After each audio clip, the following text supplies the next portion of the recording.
तो आज मैं एक्सप्लेन करने वाला हूँ पोनीज सीजन 1 के आखिरी 4 एपिसोड्स को। पिछले एपिसोड्स का लिंक आपको डिस्क्रिप्शन में मिल जाएगा, पहले उसे देख ले, उसके बाद इस वीडियो को कंटिन्यू करें क्योंकि कहानी वक्त के साथ बहुत ही ज्यादा थ्रिलिंग होते जा रही है और बहुत ज्यादा इंटरेस्टिंग, और इस सीरीज की रेटिंग भी काफी अच्छी है, तो इस सीरीज को मिस मत करना। तो चलिए चलते हैं बाकी के एपिसोड्स की तरफ। अब जैसा कि पार्ट 1 में हमें लगा था बिल्कुल वैसा ही हुआ। बीट्रिस की दादी मान्या भी अब इस मिशन में जुड़ जाती है। इसके बाद हम मान्या को देखते हैं जो अपनी कवर स्टोरी सुना रही थी। यही हमें यह भी पता चलता है कि उसकी रशियन बहुत ही अच्छी है। यह देखकर रे काफी इम्प्रेस होता है। बीट्रिस अपनी दादी को समझाती है कि वैसे भी इस काम में आपको ज्यादा कुछ बोलना नहीं है, बस आपको एक जगह बैठना है, एक आदमी आएगा और आपको उसे एक पैकेज देना है। इस पर मान्या कहती है चिंता मत करो, मैंने इससे भी ज्यादा खतरनाक काम किया है। उसके बारे में बीट्रिस को पता भी नहीं था। बीट्रिस अपनी दादी के साथ मीटिंग के लिए जाना चाहती थी, लेकिन डेन उसे बता देता है कि तुम्हें आंड्रे के साथ जाना है। ट्वाइला सबको भरोसा दिलाती है कि वो मीटिंग पर नजर रखेगी ताकि मान्या को कुछ भी ना हो। मान्या डेन से रिक्वेस्ट करती है कि उसे थोड़ा रेस्ट चाहिए और शावर भी लेना है। फिर वो सबको कॉफी कैंडी खाने के लिए देती है। डेन बीट्रिस को एक सिगरेट का पैकेट देता है जो असल में एक कैमरा है। बीट्रिस आंड्रे के साथ पोकर नाइट के लिए जाने वाली होती है और इस कैमरे के जरिए उसे सब कुछ रिकॉर्ड करना होगा, सबके चेहरे, वो क्या बात कर रहे हैं, सब कुछ। लेकिन फिर भी बीट्रिस ट्वाइला और अपनी दादी को लेकर परेशान रहती है क्योंकि ट्वाइला कभी अकेले फील्ड पर गई नहीं थी। यहाँ तक कि ट्वाइला को रशियन भी नहीं आती। डेन उसे भरोसा दिलाता है कि ट्वाइला हिम्मत वाली है और उसे डर भी नहीं लगता, और यही तो उसकी सबसे बड़ी ताकत है। वो कहता है तुम ज्यादा चिंता मत करो। कमरे में आकर बीट्रिस अपनी दादी से कहती है आप लेफ्ट साइड में सोइए, क्योंकि वो खुद राइट साइड में सोती है। राइट साइड पर पहले क्रिस सोया करता था। फिर वो अपनी दादी से कहती है कि अभी भी आपके पास समय है, अगर आप जाना चाहती है तो जा सकती हैं। मान्या पूरी तरह से तैयार होती है। ऑफिस में ट्वाइला अभी भी बच्चों की तरह टाइपिंग कर रही थी। ये देखकर उसका बॉस शेप उसे टोकता है और कहता है कि तुम्हारी टाइपिंग देखकर मुझे मेरा बेटा याद आ गया। शेप ट्वाइला से बैले चलने के लिए बोलता है क्योंकि वो अपनी पत्नी लिली के साथ नहीं जा सकता। ट्वाइला पहले मना करती है क्योंकि उसे शाम में मान्या के साथ जाना था, लेकिन शेप उसे याद दिलाता है कि मैं जो भी कहूँ तुम्हें वो करना पड़ेगा क्योंकि ये तुम्हारा काम है, इसलिए तुम्हें मेरे साथ चलना होगा। ट्वाइला अपने बॉस से कहती है कि आप अपनी पत्नी को अकेला नहीं छोड़ सकते, उन्हें साथ लेकर जाइए। शेफ पूछता है क्यों? ट्वाइला कहती है क्योंकि आपकी पत्नी का अफेयर चल रहा है। ये सुनकर शेफ हंसने लगता है। फिर ट्वाइला कहती है आपको नहीं लगता कि आपकी पत्नी आपसे थोड़ा दूरी बनाकर रहती है, बिना किसी इवेंट के वो भी हमेशा अच्छे से तैयार रहती है। ये सब सुनकर शेफ थोड़ा घबरा जाता और पूछता है तो फिर मैं क्या करूं? ट्वाइला कहती है तो फिर आप अपनी पत्नी के साथ थोड़ा वक्त बिताइए। इस वजह से शेफ बैले क्लास में अपनी पत्नी को ले जाने का फैसला करता है और ट्वाइला वहां जाने से बच जाती है। इधर मान्या, जिन्होंने रशियन स्टाइल के कपड़े पहने होते हैं, उन्हें देखकर वो कहती है ये सब बकवास कलर है, ये रंग तो टट्टी जैसा है। अपनी दादी से बात करते वक्त बीट्रिस बताती है कि वो एक और आदमी से मिलती है जो उन्हें अंदर की इन्फॉर्मेशन प्रोवाइड करता है। मान्या मजाक में पूछती है क्या वो हैंडसम है? इस पर बीट्रिस कहती है दादी, क्रिस की अभी अभी मौत हुई है। तभी ट्वाइला तैयार होकर मान्या को लेने आ जाती है। बीट्रिस ट्वाइला से कहती है अपना भी ख्याल रखना। ट्वाइला जवाब देती है सब कुछ ठीक होगा। इसके बाद बीट्रिस शासा के घर जाती है। वो उसके लिए उसके पसंद की किताब लेकर जाती है क्योंकि उसे लगता है कि आज साशा का जन्मदिन है, लेकिन शासा बताता है कि उसका जन्मदिन कल है। फिर भी कोई बात नहीं। साशा एक नेकलेस पहना होता है और उसी में उसने अपनी पिल्स रखी होती है। वो बीट्रिस की खूबसूरती की तारीफ करता है और पूछता है आज तुम आंड्रे के साथ कहाँ जाने वाली हो? बीट्रिस बताती है कि वो KGB पोकर गेम के लिए जा रही है। इसके बाद वो अपार्टमेंट से निकलकर आंड्रे से मिलती है जो उसे लेने आया होता है। आंड्रे उसे किस करने वाला होता है कि बीट्रिस बहाना बनाने लगती है कि मुझे लेट नहीं होना है, इसलिए क्या हम जल्दी से चल सकते हैं? ये सुनकर आंड्रे गुस्सा हो जाता और बोलता है अगर यही सब सुनना था तो मैं अपनी वाइफ को लेके ही नहीं चला जाता। ज्यादा बात ना बिगड़े इसीलिए बीट्रिस उसे किस करने लगती है। ये सब रेडियो रूम में बैठे एमिल, डेन और रे सुन रहे होते हैं। उधर मान्या ट्वाइला को अपने बारे में बताने लगती है। वो अपने बचपन के बारे में भी बताती है। वो सोफिया नाम की एक लड़की का जिक्र करती है जिसके साथ उसने बहुत अच्छा समय बिताया था। अपने पति की मौत पर भी उसे काफी दुख है। ट्वाइला भी बताने लगती है कि जब वो टॉम के साथ थी तब उनके बीच सब कुछ बहुत अच्छा था, लेकिन शादी होने के बाद सब कुछ बिगड़ गया। उसे ऐसा लगने लगा जैसे वो उसे पसंद ही नहीं करता। ऐसा लगता था कि शादी के बाद वो ऐसा इंसान बन गया जिसे वो पहचानती नहीं थी। मान्या पूछती है तुम ऐसे क्यों बोल रही हो? ट्वाइला कहती है क्योंकि उसके बारे में मुझे एक ऐसा सीक्रेट पता चला जिस पर यकीन करना मुश्किल है। पता नहीं अगर बीट्रिस को पता चलेगा तो शायद वो मुझसे दोस्ती तोड़ लेगी। मान्या पूछती है क्या ये क्रिस से जुड़ा हुआ है? ट्वाइला कहती है हाँ। मान्या उसे सलाह देती है कि तुम बीट्रिस की बहुत अच्छी दोस्त हो, अगर तुम तुम्हें लगे कि ये सीक्रेट उसे बताना चाहिए तभी बताना। दूसरी तरफ बीट्रिस आंड्रे के साथ केजीबी पोकर नाइट के लिए पहुंच जाती है। बीट्रिस बाकी औरतों के साथ बैठ जाती है और वहीं उसकी मुलाकात अक्साना नाम की एक औरत से होती है। उधर मान्या कैटरपिलर से मिलती है वेरा बनकर। तभी वहां दो लोग आते हैं और मान्या को पकड़कर ले जाते हैं। ट्वाइला डर के मारे कुछ नहीं कर पाती और तुरंत डेन को इस बारे में बताती है। ये सुनकर डेन घबरा जाता है क्योंकि आमतौर पर केजीबी के लोग CIA के लोगों को उठाकर नहीं ले जाते हैं। अक्साना से बात करते हुए बीट्रिस झूठ बोलती है कि वो बेलारूस से है। अक्साना बताती है कि वो भी उसी देश से है। गेम के दौरान आंड्रे गुस्से में चिल्लाने लगता है। अक्साना बताती है कि कभी वो भी आंड्रे की गर्लफ्रेंड हुआ करती थी, लेकिन अब वो डिमित्री की गर्लफ्रेंड है और वो बहुत शांत है। बीट्रिस कहती है आंड्रे मुझसे कभी गुस्से में बात नहीं करता। अक्साना कहती है थोड़ा वक्त दो, तुम्हें उसका गुस्सा जरूर दिखेगा। इस टेबल पर जितने भी मर्द बैठे हैं उन्होंने कई औरतों को मारा है, तुम इसके बारे में जरूर जानती होगी। अक्साना बताती है कि वो स्टेशन के पास एक छोटे से सैलून में बाल काटती है और बोलती है कभी मुझसे मिलने आना। बीट्रिस आंड्रे से कहती है चलो मुझे अपने दोस्तों से मिलाओ। एक आदमी बीट्रिस से कहता है अगर तुम्हारा बॉयफ्रेंड मुझसे गेम हार गया तो क्या तुम मेरे साथ रात बिताओगी? बीट्रिस जवाब देती है आंड्रे चाहे कुछ भी हार जाए मैं उसी के साथ रात बिताऊंगी। फिर वो आंड्रे के गोद में बैठ जाती है। दूसरी तरफ मान्या को एक जेल में रखा जाता है जहाँ कुछ और भी लोग थे। मिकाइल नाम का एक आदमी उस बूढ़ी औरत से बैठने को बोलता है और बताता है कि शायद हम लोगों को लेफोर्टोवो ले जाया जाएगा।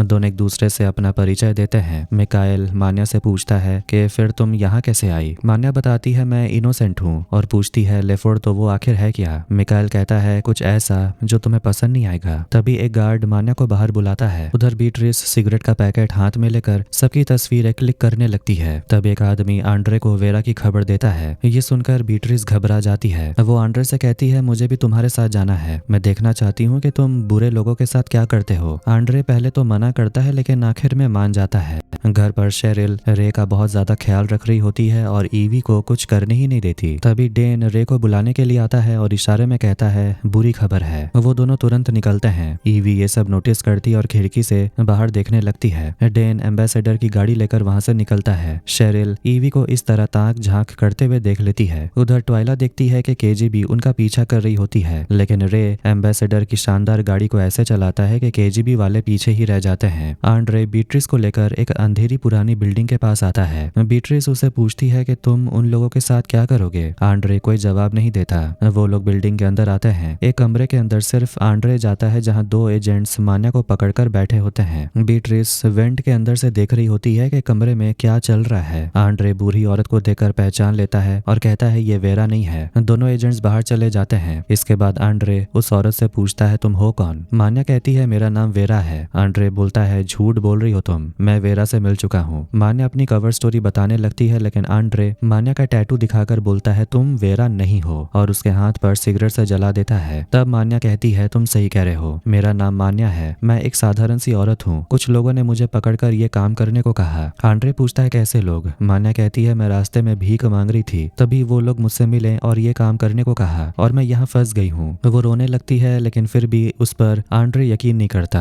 वो कहता है तुम्हें पता है ना इस देश के खिलाफ जाओगी तो तुम्हारे साथ क्या होगा? अब तुम यहाँ से सीधे लेफोर्टोवो जाओगी, वहाँ तुम्हें ताबूत के साइज जितना एक सेल मिलेगा, दिन में एक बार खाना मिलेगा वो भी कांच के टुकड़ों के साथ। वहाँ तुम्हें दवाई इंजेक्ट की जाएगी, तुम अपना होश खो दोगी, उसके बाद तुम्हारा रेप होगा। ये सब सुनकर मान्या बहुत डर जाती है। उधर बीट्रिस भी अपनी दादी को लेकर बहुत ज्यादा डरी हुई थी। वो देखती है कि उसकी दादी को एक वैन में डालकर ले जाया जा रहा है, इसीलिए वो तुरंत आंड्रे की गाड़ी तक जाती है और डिवाइस के जरिए एमिल को गाड़ी का डिस्क्रिप्शन दे देती है। इसके बारे में डेन को भी बताया जाता है, वो भी कोड में। कोड सुनकर ट्वाइला हैरान हो जाती है कि ऐसे कोड की मदद से कोई इतना डिटेल में कैसे समझ सकता है। आंड्रे नाडिया यानी बीट्रिस को कहीं ना देखकर बहुत ज्यादा गुस्सा हो जाता है। उधर डेन सोच रहा था कि आखिर वेरा की मीटिंग के बारे में दूसरों को कैसे पता चला। उसी दौरान बीट्रिस को पिक कर लिया जाता है। वो बस अपनी दादी को ढूंढना चाहती है। ट्वाइला माफी मांगती है कि वो कुछ कर नहीं पाए, लेकिन बीट्रिस बहुत ज्यादा गुस्से में होती है और उसे कहती है अपना मुंह बंद रखो। उधर मान्या गाड़ी में मिकाइल से बात कर रही थी।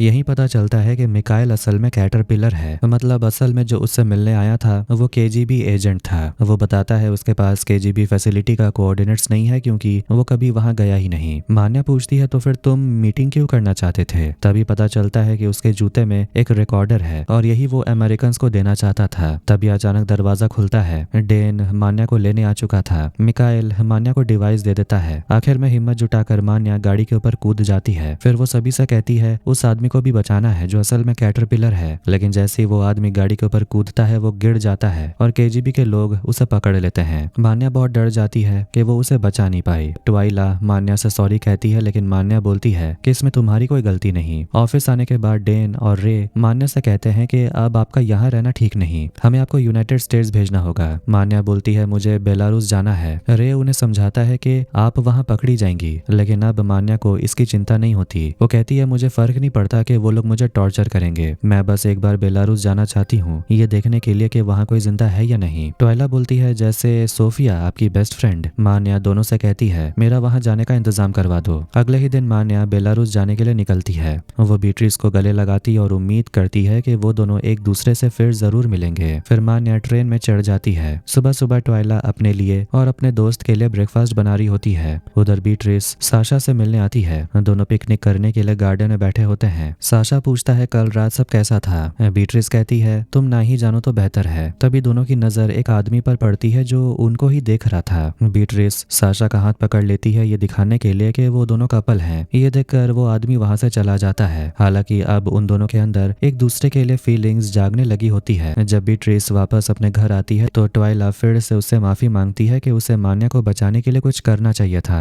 वो उसे अंदर बुलाती है, लेकिन बीट्रिस इसलिए वो अपने कमरे में चली जाती है। फिर बिस्तर के बीच में सो जाती है। तभी उसे अपने दादी के तकिए के नीचे एक रिकॉर्डर मिलता है जो मिकाइल ने दिया था, और साथ में एक कागज का टुकड़ा होता है जिस पर गुड ईयर लिखा होता है। उधर ट्वाइला अकेले डिनर कर रही होती है। रे फिर से अपनी पत्नी को छोड़कर अपने बेटे ट्रेंट के साथ खेलने लगता है और खिलौनों के बीच उसे एक माइक मिलता है। ये देखकर उसके हाथ पांव फूल जाते हैं। वो ईवी से पूछता है ये तुम्हें कहाँ से मिला। ईवी कहती है मुझे नहीं पता। फिर वो अपने बेटे से पूछता है तुम्हें ये कहाँ से मिला। इसके बाद वो तुरंत डेन के कमरे में जाता और बोलता है हमारे यहाँ कोई गद्दार छुपा हुआ है। इधर जैसे ही बीट्रिस रिकॉर्डर चलाती है उसमें क्रिस गलीना के साथ इंटीमेट हो रहा होता है। ये देखकर तो बीट्रिस के होश उड़ जाते हैं।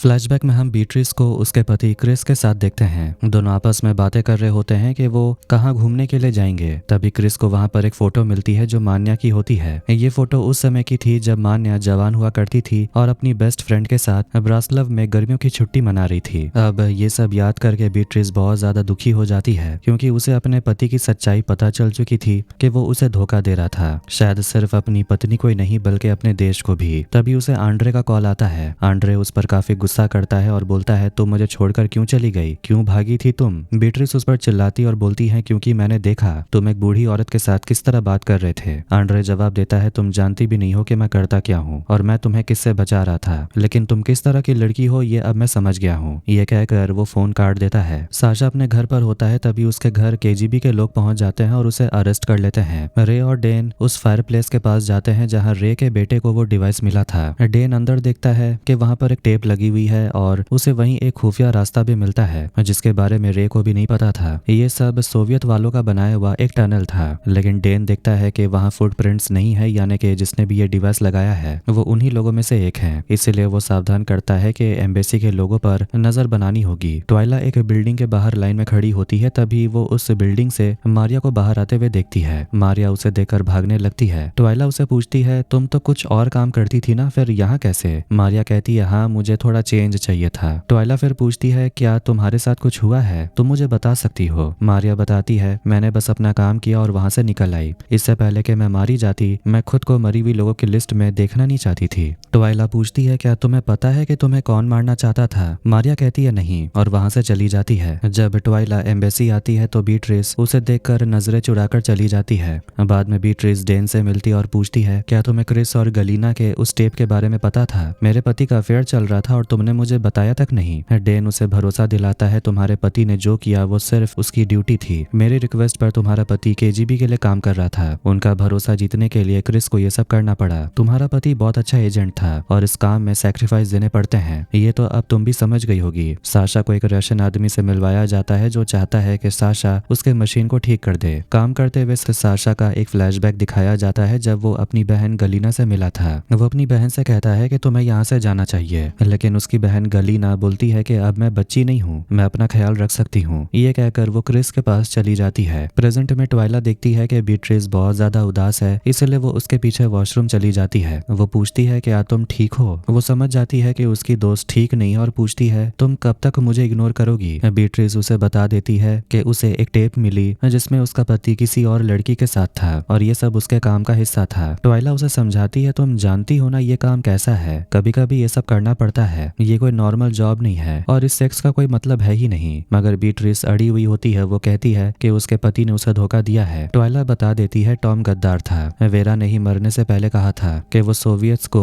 इंफॉर्मेशन दे रहा था और उसी के वजह से उसकी और क्रिस की जान चली गई। ये सुनकर बीट्रिस गुस्सा हो जाती और दोनों के बीच झगड़ा हो जाता है। ट्वाइला नहीं चाहती थी कि उनके बीच कुछ बदल जाए। बीट्रिस यहाँ तक बोल देती है कि उसे आंड्रे के साथ वक्त बिताने में बिल्कुल भी मजा नहीं आता क्योंकि उसके अंदर अभी भी फीलिंग्स हैं, ना कि वो ट्वाइला की तरह है जिसे सेक्स से कोई फर्क ही नहीं पड़ता। अब ट्वाइला गुस्सा हो जाती और बोलती है कि मैं यहाँ तुम्हें संभालने की कोशिश कर रही हूँ लेकिन तुम तो मुझ पर ही गुस्सा निकाल रही हो। मुझे लगा था तुम अलग हो, लेकिन तुम भी उन्हीं लड़कियों की तरह हो जो हमेशा खुद को महान दिखाने की कोशिश करती है। बीट्रिस साशा से मिलने जाती है। साशा बताता है कि कल एल्टन जॉन का कॉन्सर्ट होने वाला है और हो सकता है इस मौके का फायदा उठाकर केजीबी होटल में कोई मिशन शुरू करने वाले हों। वहाँ बहुत सारे कैमरास भी लगे हुए थे। साशा आगे कहता है कि पहले तो वो ये एक्सेप्ट कर चुका था कि शायद उसे कभी पता नहीं चलेगा कि उसकी बहन के साथ क्या हुआ। बीट्रिस जवाब में कहती है शायद कभी कभी पूरा सच ना जानना ही बेहतर होता है क्योंकि सच अक्सर हमें दुख पहुंचाते हैं। शेरिल डेन से कैफेटेरिया में आकर मिलती है और कहती है मुझे पता है हमारे बीच एक गद्दार है। डेन ये सब नजरअंदाज करते हुए बोलता है मुझे नहीं पता तुम क्या बोल रही हो। शेरिल बताती है कि वो डिवाइस उसके बेटे को मिला था और उसे ट्वाइला पर शक है। दूसरे नंबर पर ईवी है और तीसरे नंबर पर शेफ। रे अपनी टीम को बताता है कि साशा के कहने के अनुसार उन्हें पता चला है कि एक होटल में केजीबी ऑपरेशन ब्लैकमेल चला रहा था। अब उन्हें केजीबी के टेप को उनके अपने टेप से रिप्लेस करना है जिसे साशा ने डिजाइन किया था और उसके अंदर ट्रैकिंग डिवाइस भी होगा।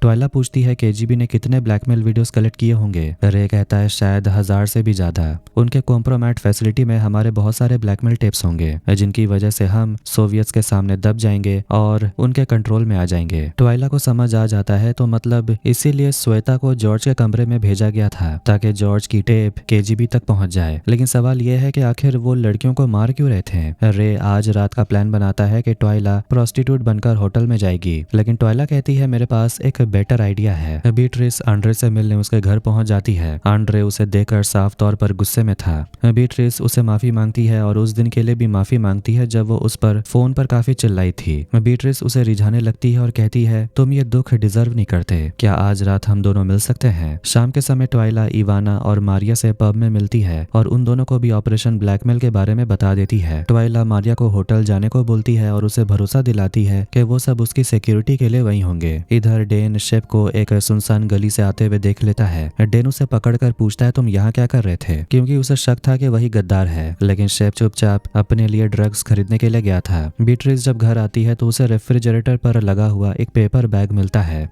उधर शाम के समय ट्वाइला और रे भेस बदल कर होटल पहुंच जाते हैं। वहां वो दोनों इवाना को एक केजीबी एजेंट से बात करते हुए देखते हैं। इधर उन्हें एक कमरे की चाबी दी जाती है और फिर मैनेजर उन्हें बार दिखाने ले जाता है जहां वो उन्हें रशियन खूबसूरत लड़कियां भी दिखाता है। इवाना को एक फ्रेंच आदमी अपने साथ मजे के लिए अपने कमरे में ले जा रहा होता है। तभी ट्वाइला जबरदस्ती उन दोनों के साथ लिफ्ट में घुस जाती है। इधर रे के कमरे में एक लड़की भेजी जाती है, लेकिन रे साफ मना कर देता है और बोलता है अंदर आने की जरूरत नहीं है। लड़की इमोशनल होकर बोलती है मुझे बस अंदर आने दो, तुम्हें कुछ करने की जरूरत नहीं है। बीट्रिस साशा के साथ होती है और वो दोनों शेफ द्वारा खरीदे गए ड्रग्स यूज कर रहे थे। साशा वहाँ म्यूजिक चलाता है और फिर दोनों डांस करने लगते हैं। ट्वाइला इवाना और उस आदमी के साथ उनके कमरे में चली जाती है। इवाना अपने कपड़े उतारने लगती है, फिर वो दोनों नशे में धुत पियर के भी कपड़े उतारने लगते हैं, लेकिन कुछ ही देर में पियर बेहोश होकर गिर जाता है। ट्वाइला इवाना को देखती रहती है और फिर कहती है हमें कैमरा ढूंढना चाहिए। आंड्रे कुछ वाइन के बॉटल्स यूरी नाम के आदमी के पास लेकर जाता है जो कि उसका बॉस है और उसे पूछता है कि क्या उसे उस बूढ़ी औरत के बारे में कुछ पता चला और क्या वो कोई मदद कर सकता है। यूरी मेजरिंग टेप से आंड्रे का गला दबाने लगता है और बोलता है पहले तुम खुद काम बिगाड़ते हो और फिर मदद करना चाहते हो। ये कहकर वो आंड्रे को मारने लगता है। इधर कमरे के अंदर ट्वाइला और इवाना सेक्स का बहाना बनाकर कैमरा ढूंढने की कोशिश करते हैं, लेकिन उनके बीच असली केमिस्ट्री जाग जाती है और फिर दोनों वहीं शुरू हो जाते हैं। ड्रग्स लेने के बाद बीट्रिस और साशा थोड़ा अजीब महसूस कर रहे थे। तभी आंड्रे वहां पहुंच जाता है। बीट्रिस उसे ड्रिंक देती है। आंड्रे जाने लगता है लेकिन उसे रोकने के लिए बीट्रिस बाथ टब तैयार करने लगती है। इधर डेन स्टैनली नाम के आदमी से मिलता है जो पहली बार मॉस्को आया था और उसे यह जगह बिल्कुल भी नहीं पसंद। डेन उसे पहले ही सावधान कर देता है कि आसपास केजीबी एजेंट्स भरे पड़े हैं, इसलिए चलते समय भी बहुत सावधानी बरतनी पड़ती है। स्टैनली कहता है, मैंने तुम्हें पहले ही कहा था कि उन 2 लड़कियों पर भरोसा मत करो, फिर तुमने एक बूढ़ी औरत को भी इन सब में शामिल कर लिया। क्या सोच रहे थे तुम कि सब कुछ सही हो जाएगा? अब जरा से भी गलती हुई ना तो तुम्हें इस कंपनी को गुड बाय कहना पड़ेगा। बीट्रिस आंड्रे को नहला रही होती है। आंड्रे कहता है कि वो दोनों बिल्कुल एक जैसे हैं और दोनों को ही अंडर एस्टिमेट किया जाता है। वो आगे बताता है कि हर किसी के सीक्रेट्स होते हैं और उन्हीं सीक्रेट्स की मदद से वो उन बड़े लोगों को तबाह करना चाहता है जो उसे कम समझते हैं। इसके बाद दोनों वहां थोड़े रोमांटिक हो जाते हैं। बीट्रिस कभी आंड्रे की जगह अपने पति को इमेजिन करती है तो कभी साशा को। पियर को होश आता है और वो दोनों से पूछता है, क्या मैं अच्छा था? ट्वाइला कहती है, बहुत अच्छे। इसके बाद पियर फिर से बेहोश हो जाता है। रे यूलिया नाम की प्रोस्टिट्यूट को खुद की इज्जत करना सिखाता है और ये सब सुनकर यूलिया बहुत इमोशनल हो जाती है क्योंकि आमतौर पर मर्द उसे हमेशा एक्सप्लॉइट करते आ रहे थे, इसीलिए अब वो रोने लगती है। रे टिश्यू निकालने जाता है और तब उसे समझ आता है कि टिश्यू बॉक्स में ही कैमरा लगा हुआ है। रे यूलिया को गले लगाता है और चुपचाप टिश्यू बॉक्स के पीछे अपना डिवाइस लगा देता है। बाहर आकर ट्वाइला इवाना से पूछती है, क्या मारिया ने तुम्हें बताया कि इन लड़कियों को हायर कौन करता था? इवाना कहती है, अब वो लोग तो अपना असली नाम थोड़ी बताते हैं, लेकिन वो जो आदमी था वो काफी लंबा था और उसके सुनहरे बाल थे और ब्लू आईज थी। ट्वाइला समझ जाती है वो आंड्रे था। आंड्रे बीट्रिस को गुड बाय कहकर चला जाता है। डेन गुस्से में क्रिस वाली टेप तोड़ देता है और फिर रोने लगता है। वो किसी को फोन करके बोलता है, मुझे तुमसे मिलना है। रे घर आता है, तभी बेबी सीटर ईवी उसे किचन में देख लेती है। रे ईवी को भी साथ खाने के लिए बुलाता है। ईवी उसे पूछती है, तो आज रात सब कुछ कैसा था? रे खुश होकर बोलता है, सब कुछ बहुत अच्छा था। ट्वाइला जैसे ही नहाकर बाहर आती है, बीट्रिस उससे मिलने पहुंच जाती है और बोलती है, मुझे तुम्हें बहुत कुछ बताना है। उसके बाद अगले दिन उसी होटल के एक दूसरे कमरे में हम एक औरत को देखते हैं जो तैयार होकर चली जाती है। तभी एक वर्कर अंदर आती है और इतना सारा कचरा देखकर घबरा जाती है। थोड़ी देर बाद एक केजीबी का आदमी अंदर आता है और उसे पैसे देता है और फिर वहां छुपा हुआ कैमरा लेकर बाहर निकल जाता है। असल में पूरे होटल में यही हो रहा था। इस तरह कल रात के सारे लोगों के इंटीमेट मोमेंट्स रिकॉर्ड किए जा रहे थे और केजीबी बाद में ये सारे रिकॉर्डिंग्स कलेक्ट कर रहे थे। सुबह के 5 बजे बीट्रिस ट्वाइला डेन से मिलने के लिए जाती है। डेन बंदूक का हाथ में लेकर दरवाजा खोलता है और तीनों काफी परेशान होते हैं। वो दोनों बताते हैं कि उन्हें कुछ जरूरी बात करनी है। फिर वो लोग बबल रूम में बैठकर बात करते हैं। ट्वाइला बताती है कि केजीबी कल की सारी रिकॉर्डिंग्स अब दूसरी जगह शिफ्ट करने वाली है। बीट्रिस बताती है कि उसे अब इतना समझ आ गया है कि आंड्रे कुछ बड़े सोवियत ऑफिसर्स को ब्लैकमेल करता है और इसी के आधार पर वो आज इतना बड़ा एजेंट बन पाया है। रे को भी अब समझ आ जाता है कि इसका मतलब यही है कि वही वो आदमी है जो सारे लड़कियों को मार रहा था। डेन बीट्रिस से कहता है, बस आंड्रे का पीछा करते रहो और उसे अपने करीब रखो। डेन ट्वाइला से कहता है कि अब ट्वाइला को ही CIA वाले कैमरा को ट्रैक करके कॉम्प्रोमेट फैसिलिटी ढूंढना पड़ेगा और ये काम आज के आज ही करना होगा। इसके बाद वो दोनों होटल के बाहर इंतजार करने लगते हैं। उनके पास एक डिवाइस होती है। जैसे ही CIA वाला कैमरा उनके करीब आएगा, डिवाइस उन्हें सिग्नल कर देगा। ट्वाइला सोचती है कि अगर उनके हस्बैंड्स की मौत इसी काम को करते हुए हुई थी तो हो सकता है कि कभी न कभी उनके साथ भी ऐसा हो जाए। ट्वाइला कबूल कर लेती है कि कल रात उसने इवाना के साथ सेक्स किया था। ये सुनकर बीट्रिस काफी एक्साइटेड होती है। फिर बीट्रिस ट्वाइला पर गुस्सा करने को लेकर उसे माफी मांगती है। ट्वाइला भी कहती है कि जब उसे टॉम के बारे में पता चला था तब उसे बीट्रिस को बता देना चाहिए था। बीट्रिस कहती है, कोई बात नहीं, तुमने सही सोचा था कि मैं गुस्सा हो जाऊंगी और तुम्हें ब्लेम करूंगी और वही हो रहा है, इसलिए खुद को दोष मत दो। फिर माहौल हल्का करने के लिए बीट्रिस पूछने लगती है कि कल रात होटल के कमरे में इवाना के साथ और क्या हुआ, उसे डिटेल में जानना है। ट्वाइला बताने लगती है कि किसी लड़की के साथ उसका यह पहला एक्सपीरियंस था कि इतने में डिवाइस सिग्नल देने लगती है और सामने एक एम्बुलेंस दिखाई देती है जिसमें एक बॉडी डाली जा रही थी। दोनों तुरंत उस एम्बुलेंस का पीछा करने लगते हैं। उधर आंड्रे एक बहुत बड़े आदमी ओलेग से मिलने जाता है, वो भी बाथ हाउस में। वो शिकायत करता है कि उसका बॉस यूरी अभी उसे प्रमोशन नहीं देगा। आंड्रे बोलता है कि शायद यूरी आपकी बात मान ले। आंड्रे ओलेग को ब्लैकमेल भी करता है। वो कहता है कि उसके पास ओलेग का एक वीडियो है जो वो उसके परिवार को दे देगा अगर उसने मदद नहीं की तो। आंड्रे ये भी कहता है कि अगर आपने मुझे मार भी दिया तब भी ये टेप बाहर आ जाएगा। इतना कहकर वो वहां से चला जाता है। साशा अपनी मॉम से मिलने जाता है। दोनों गलीना के बारे में बात करते हैं। माँ बताती है कि गलीना ने तुम्हारा एक स्वेटर लिया था। साशा कहता है कि अब उसे वो स्वेटर दोबारा पहनने की हिम्मत नहीं होगी। उसकी माँ उसे समझाती है कि थोड़ा बाहर घूमो, अपना दिमाग फ्रेश करो। ट्वाइला अब भी एम्बुलेंस का पीछा कर रही थी। उधर शेरिल बाहर जाने के लिए तैयार हो रही थी, लेकिन वो नोटिस करती है कि ईवी अपने काम के हिसाब से कुछ ज्यादा ही अच्छे कपड़े और छोटे कपड़े पहनती है। ईवी बताती है कि उसने बहुत पैसे देकर ये ड्रेस खरीदी है और रे ने उसे एल्टन जॉन के कॉन्सर्ट में जाने का ऑफर भी दिया है। वो पूछती है इससे आपको कोई परेशानी तो नहीं। शेरिल जेलस होती है लेकिन फिर भी मुस्कुरा कर कहती है हाँ ये तो मेरा ही तो प्लान था। ईवी थैंक यू कहकर उसे गले लगा लेती है। इसके बाद कहानी वेस्ट बर्लिन पहुंचती है। डेन वहां पहुंचकर एयरपोर्ट पर अपनी चेकिंग करवाता है। दूसरी तरफ बीट्रिस और ट्वाइला हॉस्पिटल के बाहर खड़ी होती हैं। वहीं उन्हें आंड्रे नजर आता है जो अपनी पत्नी टाटियाना से मिलता है। आंड्रे अपनी वाइफ को एक पैकेट देता है। बीट्रिस ट्वाइला से कहती है कि तुम उसकी वाइफ को फॉलो करो और मैं आंड्रे और एम्बुलेंस का पीछा करती हूँ ताकि पता चल सके कि कॉम्प्रोमेट फैसिलिटी आखिर है कहाँ। ट्वाइला कहती है वहां जाना तुम्हारे लिए खतरनाक हो सकता है, लेकिन बीट्रिस बोलती है यही करने के लिए तो हम लोग यहाँ तक आए थे और शायद अब समय आ चुका है। दोनों बाहर निकलकर एक दूसरे को गले लगाती हैं और फिर अपने अपने काम में लग जाती हैं। बीट्रिस एम्बुलेंस को फॉलो करती हुई साशा के घर के बाहर पहुंच जाती है। आंड्रे भी बीट्रिस से मिलने के लिए वहां आ रहा होता है क्योंकि उसे तो यही लगता है कि साशा का घर ही बीट्रिस का घर है। ये देखकर बीट्रिस घबरा जाती है और तुरंत सीढ़ियों से साशा के अपार्टमेंट के अंदर घुस जाती है, लेकिन अंदर साशा नहीं होता। थोड़ी देर बाद आंड्रे भी अपार्टमेंट के अंदर आ जाता है और बीट्रिस छुप जाती है। आंड्रे एक लैंप के अंदर एक माइक लगा देता है और फिर वहां से चला जाता है। बाद में जब बीट्रिस ये देखती है तो वो और भी ज्यादा घबरा जाती है। दूसरी तरफ पार्क में साशा अपने दो दोस्तों लेव और निकोलाई से मिलता है जो चेस खेल रहे होते हैं। निकोलाई साशा को सिनेमा चलने के लिए बोलता है। तभी वहां पर कात्या नाम की एक लड़की आती है जो कि लेव की दोस्त होती है। इधर रे अपने दो साथियों के साथ केचप शेयर कर रहा होता है। तभी वहां उसकी वाइफ आती है और उसे बुलाती है। शेरिल गुस्से में कहती है सुना है तुम नैनी को डेट पर लेकर जा रहे हो। रे कहता है ये कोई डेट नहीं है और वैसे भी तुमने तो मना ही कर दिया था। शेरिल अपने पति से कहती है तो इसका मतलब तुम अपनी टीनेज नैनी को अपने साथ लेके चले जाओगे। तुम्हें पता है ना लोग मुझे किस नजर से देखेंगे। रे कहता है मैं तुम पर कभी चीट नहीं करूंगा। ठीक है मैं अपना टिकट ईवी को दे देता हूँ, वो अपने फ्रेंड को अपने साथ लेके जा सकती है। शेरिल कहती है इसकी कोई जरूरत नहीं, मैं तुम्हारे साथ चलूंगी। डेन डॉक्टर कोल के यहाँ थेरेपी के लिए आता है। यहाँ हमें पता चलता है कि डेन होमोसेक्सुअल है।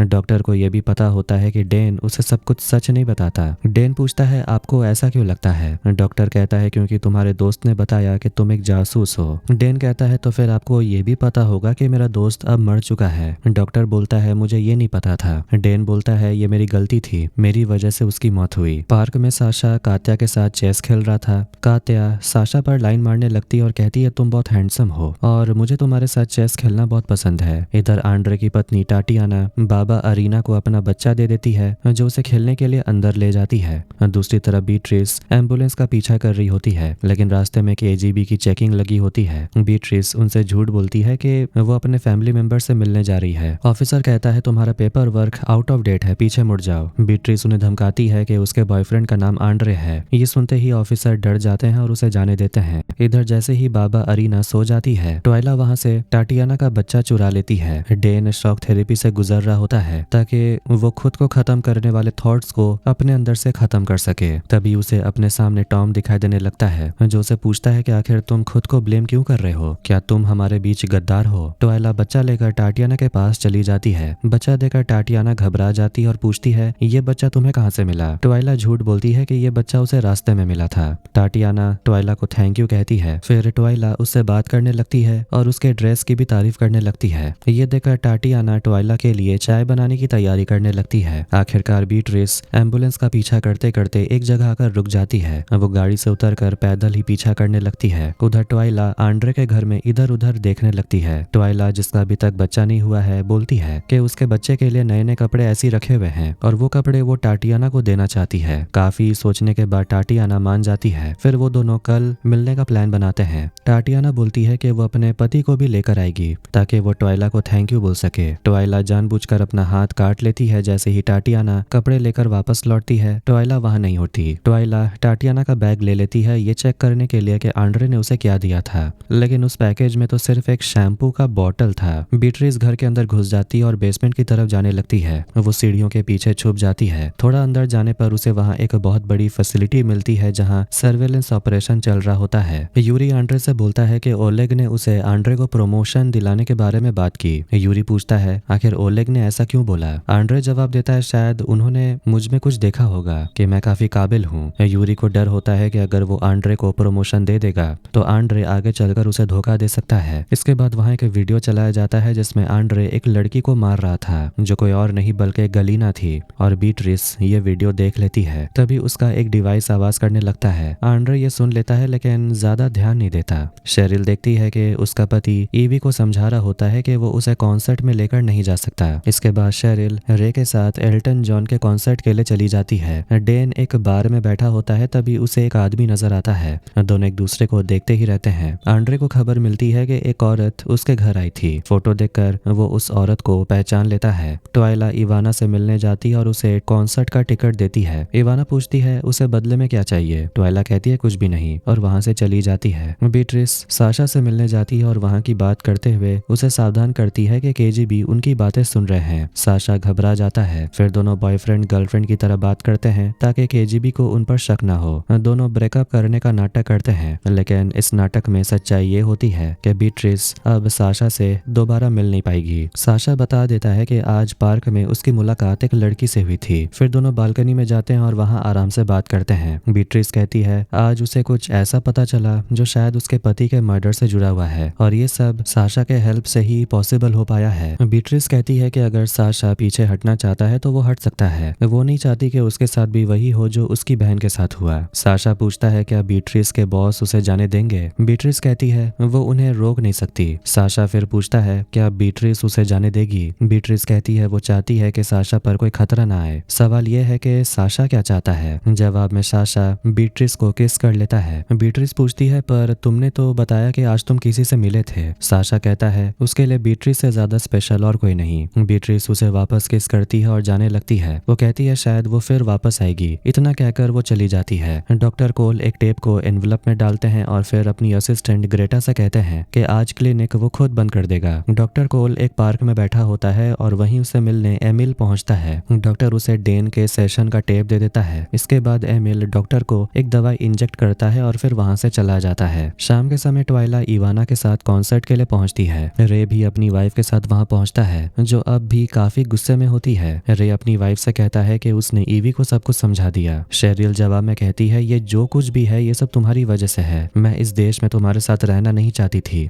मैं हूँ यहाँ पर सिर्फ तुम्हारी वजह से। इतना कहकर वो वहां से चली जाती है। क्लियर है कि शेरिल यहाँ पर बहुत फ्रस्ट्रेट हो चुकी है। घर पर ईवी जैसे ही देखती है कि ट्रेंट सो चुका है वो रे के कमरे में चली जाती है और चीजों की छानबीन करने लगती है। वहीं उसे वेरा की बंदूक मिल जाती है। कॉन्सर्ट में बीट्रिस पहुंच जाती है। उसे देखकर ट्वाइला राहत की सांस लेती है कि उसकी दोस्त जिंदा है। ट्वाइला उसे पूछने लगती है आज क्या क्या हुआ। तभी एलन आता है और उन दोनों को बैक स्टेज चलने के लिए बोलता है। डेन बार वाले आदमी के साथ इंटीमेट हो चुका था। तभी उसे मिलने एमिल पहुंचता है और बोलता है कि उसने उसके डॉक्टर के साथ मुलाकात कर ली है। डेन पूछता है तो मतलब काम हो गया। साशा अपनी बहन का स्वेटर निकालता है जिसे वो अभी तक संभाल कर रखे हुए था और उसे पकड़कर रोने लगता है। एमिल डेन से बोलता है कि अब उन्हें एयरपोर्ट जाना होगा क्योंकि उनका एक दोस्त उनसे मिलना चाहता है। शेरिल घर लौट आई होती है लेकिन वो देख लेती है कि ईवी रे की चीजें देख रही थी और सामने बंदूक भी पड़ी हुई थी। शेरिल बंदूक उठा लेती और चिल्लाकर कहती है मुझे पहले ही पता था कि तुम पर भरोसा नहीं किया जा सकता। क्या तुम केजीबी के लिए काम करती हो। इसके बाद वो बंदूक चला देती है। बीट्रिस ट्वाइला को बता देती है कि उसे फैसिलिटी मिल गई लेकिन तभी सामने आंड्रे पहुंच जाता है। वो बीट्रिस से गुस्से में हाथ मिलाकर बोलता है हेलो अमेरिकन। आंड्रे को अब समझ आ जाता है कि बीट्रिस कोई नाडिया वाडिया नहीं है बल्कि वो एक अमेरिकन स्पाई है। बीट्रिस घबरा जाती है और ट्वाइला उसे पकड़कर जल्दी वहां से भागती है। आंड्रे उन दोनों के पीछे भागने लगता है। दोनों भागते भागते बैक स्टेज पहुंच जाते हैं। वहां उन्हें एल्टन जॉन और उसका बैंड मिल जाता है। एल्टन उनसे हंसकर बातें करता है और पूछता है क्या तुम लोग मुझे स्टेज पर लेकर जाने के लिए आए हो। दोनों हाँ बोल देते हैं। फिर सब लोग स्टेज की तरफ जाने लगते हैं। इधर आंड्रे अपनी नाडिया को ढूंढ रहा होता है। जैसे ही बीट्रिस उसे देखती है दोनों दोनों फिर से जान बचाकर भाग जाते हैं। यहाँ से कहानी फ्लैशबैक में जाती है। साल है 1922 और जगह है बेलारूस। मान्या अपनी बेस्ट फ्रेंड सोफिया के साथ नदी के किनारे बैठी होती है। एक फोटोग्राफर निकिता उनकी फोटो खींच रहा होता है। मान्या बताती है कि एक लड़का उसे शादी करना चाहता है, लेकिन उसने मना कर दिया। सोफिया मजाक में कहती है, फिर तो मेरे पास ही रहो। सोफिया बताती है कि फोटोग्राफर निकिता ने भी उससे शादी के लिए पूछा था, लेकिन वो बहुत बोरिंग इंसान है। फिर निकिता दोनों की एक फोटो खींचता है। यही वही फोटो है जो हमने बाद में बीट्रिस के कमरे में देखा था। मान्या अपनी दोस्त से वादा करती है कि चाहे वो किसी बोरिंग आदमी से शादी क्यों ना कर ले, लेकिन बोरिंग जिंदगी कभी नहीं जिएगी। सोफिया उससे एक और वादा लेती है कि मान्या उससे मिलने जरूर आएगी। अब वापस आज के समय में बूढ़ी मान्या बेलारूस पहुंचती है और अपनी दोस्त सोफिया को ढूंढती है। बहुत समय के बाद, बहुत घर घूमने के बाद आखिरकार उसे सोफिया मिल जाती है। दोनों एक दूसरे को देखकर रो पड़ती हैं और गले लगा लेती हैं। इधर आंड्रे बीट्रिस को पकड़ लेता है और उसका गला दबाने लगता है। उसे समझ आ गया है कि जिससे वो प्यार करने लगा था वो असल में एक जासूस थी। आंड्रे गुस्से में कहता है, मैं तुझे तड़पा तड़पा कर मारूंगा। तभी इवाना वहां पर आती और आंड्रे को बेहोश कर देती है। फिर तीनों वहां से भागते हैं। इवाना हैरानी से ट्वाइला से पूछती है, केजीबी तुम्हारे पीछे क्यों पड़ी है? तुम तो जासूस जैसी लगती भी नहीं हो। ट्वाइला कहती है, हाँ मैं जासूस ही हूँ, अगर मैं बच गई तो मैं तुम्हें कॉल करूंगी। फिर वो रे की गाड़ी में बैठती हैं और वहां से निकल जाती हैं। उधर शेरिल ने अपनी नैनी ईवी को गोली मार दी थी। तभी एम्बेसडर टून वहां पर पहुंचते हैं। शेरिल बताती है कि ईवी केजीबी के लिए काम करती थी। वो छुपकर एक डिवाइस को देख रही थी। शायद केजीबी ने उसे वही डिवाइस लेने के लिए भेजा था। टून वो डिवाइस अपने असिस्टेंट को देता है और बोल देता है, इसे सुरक्षित रखो। बीट्रिस भागते हुए साशा के घर पहुंचती है। वो उसे बताती है कि आंड्रे को सच पता चल गया है और वो अब उसके पीछे आएगा। उन्हें यहाँ से निकलना होगा। उधर रे को एक आदमी बताता है कि उसके घर में किसी को गोली लगी है। वो दौड़कर बाहर जाता है, लेकिन देखता है उसकी गाड़ी ही गायब है। बीट्रिस मदद के लिए अक्साना के सैलून पहुंचती है। वो कहती है कि उसे आंड्रे से छुटकारा पाना है। अक्साना उसे एक सेफ हाउस का पता देती है और बोलती है, वहां रहोगी तो सेफ रहोगी। वहां से निकलकर बीट्रिस साशा को भरोसा दिलाती है कि यूनाइटेड स्टेट्स उसे सुरक्षा देगा और उसे कुछ भी नहीं होगा। तभी बीट्रिस उसकी स्वेटर पर एक पिन देखती है। उस पर वही उड़ता हुआ घोड़ा बना था और यही निशान उन्होंने कई जगह देखा है। साशा कहता है, जहाँ मैं काम करता हूँ वहां पर भी यही सिंबल है। लोग इसे पेगासस बोलते हैं। ये सुनकर ट्वाइला घबरा जाती है और बोलती है, तो मतलब सब कुछ आपस में जुड़ा हुआ है। बीट्रिस साशा को बताती है कि मेरा पति तुम्हारी बहन को जानता था। साशा बोलता है, मैं तुम्हारे पति से मिल चुका हूँ। उसने मेरे कान में कहा था कि तुम मुझ पर भरोसा कर सकते हो, मैं तुम्हारी बहन को जानता हूँ। उधर आंड्रे गुस्से में साशा के घर में घुस जाता है और चिल्लाने लगता है, लेकिन घर खाली था। वो गुस्से में तोड़फोड़ करने लगता है। तभी उसे वहाँ एक बॉक्स मिलता है और बॉक्स में एक फोटो होती है। फोटो देखकर उसे समझ आ जाता है कि ये घर बीट्रिस का नहीं बल्कि साशा का है और गलीना साशा की बहन थी। अब सुबह हो जाती है। बीट्रिस, ट्वाइला और साशा किसी तरह सेफ हाउस पहुंच जाते हैं। अंदर बिजली नहीं होती, लेकिन फोन काम कर रहा होता है, इसलिए वो लोग एक्सट्रैक्शन के लिए कोड मैसेज भेज देते हैं। ट्वाइला को वॉशरूम जाना होता है, लेकिन बाहर में एक खटारा सा वॉशरूम था। उधर बेलारूस में सोफी मान्या से पूछती है, तुम रशिया से भागी क्यों थी? मान्या बताती है, मेरे बेटे की जान खतरे में थी, मेरे पति की मौत हो चुकी थी, इसलिए मुझे रशिया से भागना पड़ा। तभी मान्या देखती है कि एक आदमी उस पर नजर रख रहा था। सोफी पूछती है, क्या हुआ? मान्या कहती है, शायद मेरा दिमाग ही खराब हो गया है, मुझे हमेशा लगता है कोई मुझे देख रहा है। जैसे ही सोफी पीछे मुड़ती है, वो आदमी वहां से चला जाता है। इधर शेरिल से पुलिस पूछताछ कर रही होती है, क्योंकि उसने एक फॉरेन लड़की को गोली मार दी थी। शेरिल बताती है, वो लड़की मेरे पति के कमरे में उनकी चीजें देख रही थी। तभी रे वहां पहुंचता है और अपनी पत्नी को गले लगा लेता है। वो CIA ऑफिसर रे से कहता है, आपको बाहर जाना होगा, लेकिन शेरिल ऑफिसर से कहती है, आपको पता भी है मेरे पति किसके लिए काम करते हैं? जाकर डेन से पूछिए। डेन का नाम सुनकर ऑफिसर खुद ही बाहर चला जाता है। शेरिल रे पर काफी गुस्सा होती है। वो कहती है, तुम हमेशा मुझ पर शक करते थे और उस नैनी पर भरोसा करते थे। वो तुम्हारी फाइलें, तुम्हारे लॉक्स, तुम्हारी बंदूक देख रही थी। तुम्हारी वजह से मुझे ये सब करना पड़ा। मैंने पहले ही कहा था मुझे वो लड़की अपने घर में नहीं चाहिए। रे माफी मांगता और बोलता है कि अब से वो उसकी बात सुनेगा, ऐसी गलती दोबारा नहीं करेगा। शेरिल उसे गले लगाती है और कहती है, अब घर चलते हैं। उधर ट्वाइला बाथरूम में होती है। वहाँ टॉयलेट पेपर की जगह अखबार रखा होता है। जगह इतनी पुरानी होती है कि लकड़ियां भी हिलने लगती हैं, लेकिन उसे दीवार के पीछे एक सीक्रेट कमरा मिलता है। वहाँ बहुत सारे बॉक्स रखे थे जिनमें शैम्पू के बॉटल्स भरे होते हैं। वो शैम्पू लेकर बाहर आती है और दोनों को दिखाती है। वो बोलती है, ऐसा ही शैम्पू आंड्रे की पत्नी के पास मिला था। उसके लेबल के अंदर KGB का छुपा हुआ डिवाइस था। उधर एमिल उस आदमी से मिलता है जो मान्या पर नजर रख रहा था। वो आदमी बताता है कि बूढ़ी औरत अपने किसी दोस्त से मिलने आई थी। दोनों बस पुरानी बातें कर रहे थे। डेन भी वहां पर आता है। फिर भी वो चाहता है कि वो आदमी मान्या का पीछा करे क्योंकि उन्हें शक है कि इस गांव में कोई जासूस छुपा हुआ है। एमिल डेन से पूछता है तुम अब कैसा महसूस कर रहे हो। फिर उसके बाद वो उसकी बंदूक उसे लौटा देता है। इधर सेफ हाउस में तीनों वो टेप चलाकर देखते हैं जो उन्हें मिला था। उन सभी टेप में वही रिकॉर्डिंग होती है जो ऑपरेशन ब्लैकमेल के दौरान होटल के कमरों में रिकॉर्डिंग की गई थी।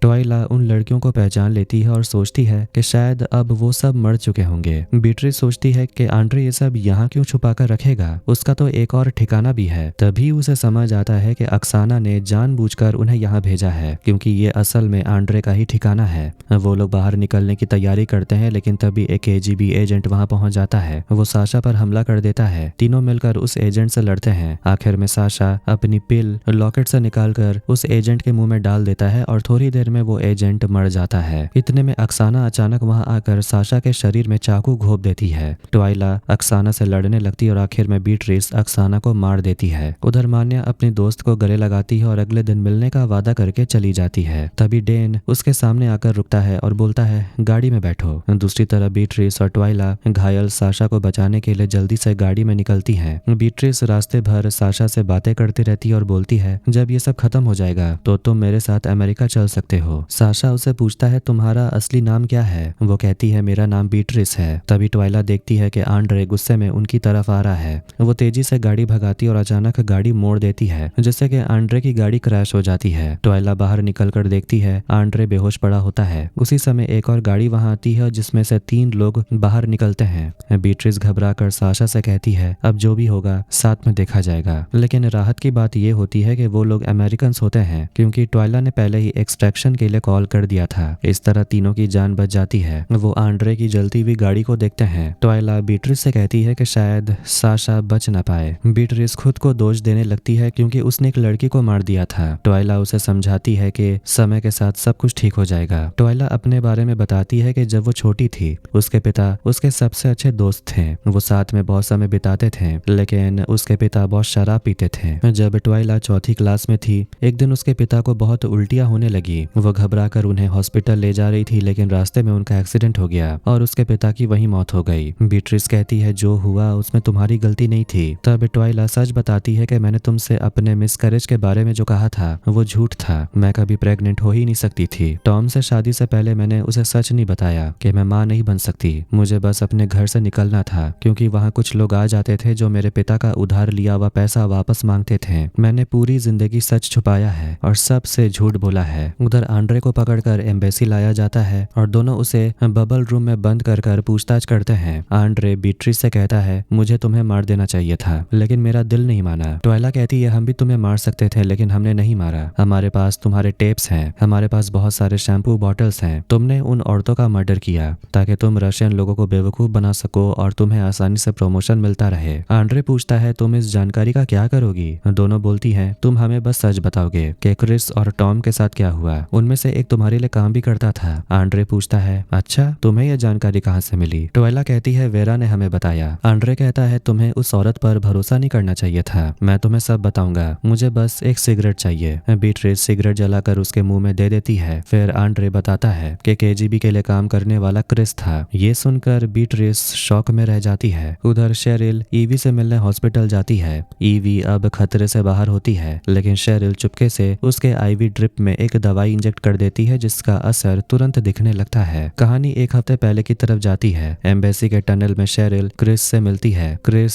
उसे वही डिवाइस देता है। फिर दोनों एक दूसरे को किस करते हैं। यहाँ ये साफ हो जाता है कि शेरिल असल में एक डबल एजेंट थी। फिर वहां से लौटते वक्त वो टनल में अपने फुटप्रिंट्स मिटाने लगती है। वापस प्रेजेंट में वो डिवाइस ब्लास्ट हो जाता है और सारे शैम्पू की बोतलें जलने लगती हैं। मतलब सारा सबूत अब मिटने वाला है। बेलारूस में एमिल मान्या को एक कमरे में ले जाता है जहां उसकी मुलाकात क्रिस से होती है। डेन भी उसे देखकर हैरान रह जाता है। इधर आंड्रे बीट्रिस से कहता है तो तुम्हें लगता है कि तुम CIA के लिए काम करती हो इसलिए तुम सही हो और हम KGB गलत हैं। तुम्हें क्या लगता है CIA कभी बेगुनाह औरतों को नहीं मारते। वो आगे कहता है गलीना तुम्हारे बॉयफ्रेंड की बहन थी। पता है उसे किसने मारा? अमेरिकन्स ने। वो कोई प्रोस्टिट्यूट नहीं थी बल्कि KGB एजेंट थी। अमेरिकन्स ने उसे मारा और ऐसा दिखाया जैसे हमने मारा हो। किसी को सच नहीं पता था लेकिन मुझे पता है उन्होंने ऐसा इसलिए किया ताकि उसका भाई तुम लोगों के लिए काम करे। आग लगने की वजह से अंदर धुआं भर जाता है। ट्वाइला बीट्रिस से कहती है बाहर निकलो। एम्बेसी के सभी लोगों को बाहर निकाला जाता है। एक छोटा बच्चा अपनी बिल्ली बिल्ली को लेकर परेशान था, लेकिन उसकी माँ कहती है चिंता मत करो, तुम्हारी बिल्ली ट्वाइला के कमरे में चली गई है। इधर हम ट्वाइला के कमरे में देखते हैं कि अभी भी वहाँ एक शैम्पू का बॉटल रखा हुआ था।